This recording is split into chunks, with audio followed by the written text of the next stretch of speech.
kayong dalawa! Halika ka ba? Palibasa! Ingit ka sa akin! Paye at Papi Galang nagsabunutan.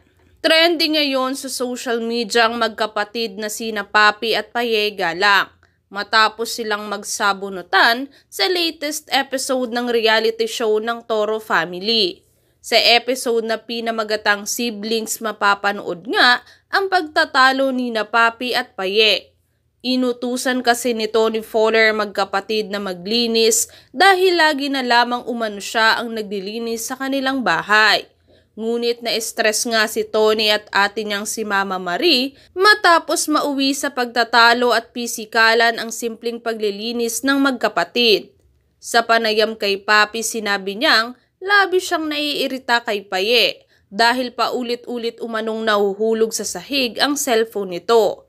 Ang kinaiinisan umano niya ay parang hindi iniingatan at pinapahalaga ni Paye ang cellphone nito na kabibigay lamang umano rito. Ani ni Papi. Habang naglilinis kami ni Paye, nakakairita na kasi ilang beses na paulit-ulit, bagsak ng bagsak yung cellphone niya. Hindi ko malaman kung bakit. Wala siyang ingat, naiirita talaga ako. Dagdag pa niya, si Tony kasi hindi lahat ipapakita niya sa social media. Pero si Paye, lately nabigyan na naman ng iPhone 14 Pro. Isipin mo, iPhone 14 Pro nung nakaraan lang, kabibigay lang sa kanya ng iPhone 14. Tapos ngayon 14 Pro, tapos hindi niya iniingatan. Samantala, mariing itinanggi ni Paye na hindi niya pinapahalagan ang cellphone na ibinibigay sa kanya. Paliwanag pa ni Paye, hindi niya sinasadyang mahulog ang kanyang cellphone dahil mababaw lang ang bulsa ng kanyang shorts. Anya, di ko daw po pinapahalagahan, hindi ko naman kasalanan yon. Ang babaw kasi ng bulsa ng shorts ko. Matapos awatin, masinsinang kinausap ni na Tony at Mama Marie si Paye para payuhan ito na magpakumbaba at intindihin na lamang ang kanyang ate Papi dahil kakagaling lamang umano nito sa panganganak.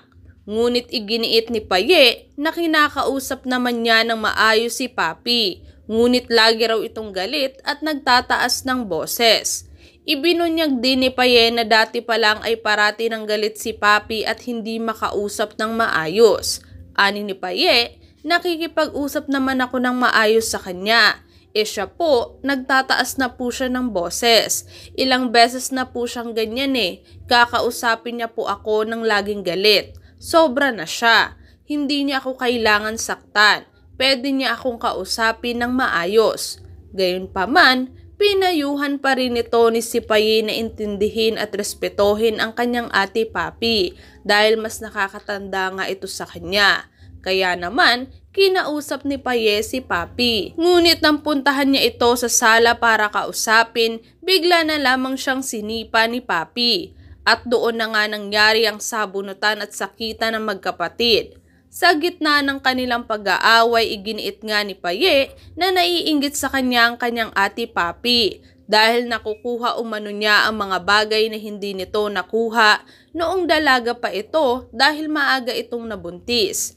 Giit pa ni Paye, kasalanan ko ba na nakukuha ko yung gusto ko? Siya hindi niya makuha nung dalaga pa siya. Dahil sa sinabi ni Paye, kaya naman lalong uminit ang ulo ni Papi. Pinaalalahanan ni Papi si Paye na kung hindi dahil sa kanya ay wala ito sa kanyang kinalalagyan ngayon, kaya huwag siyang magmalaki. Hanggang sa matapos ang video, hindi pa rin nagkakaayos sina Papi at Paye dahil ayaw nilang magpakumbaba pareho. Iginiit ni Paye na hindi pwedeng lagi na lang niyang iniintindi ang kanyang ate Papi dahil kapapanganak pa lang nito.